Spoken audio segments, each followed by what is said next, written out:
Hi everyone and welcome back to another video. So if you see device limits reached, it means your account has hit the maximum number of registered or active devices allowed for streaming or downloads. In this guide, I will show you step by step how to fix device limit issues on Prime Video in 2026, simple and effective. So you have to know that Prime Video has limits on registered and active devices. Streaming is limited to a few devices at the same time, and downloads also have device limits. So focus on device management plus accounts control.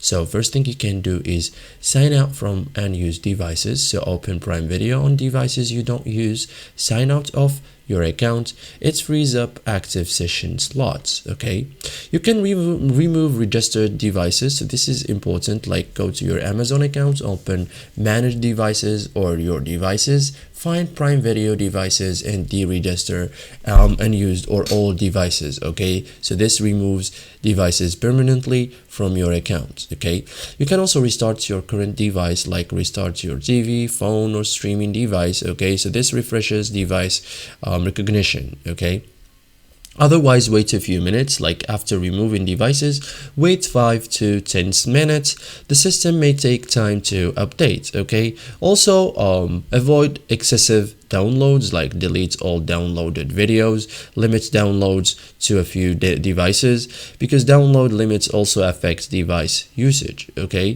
change your password if needed, so reset your password, log out from devices. It's useful if others are using your account. Okay, so this is it guys for today's video. Thank you for watching and see you in the next tutorial.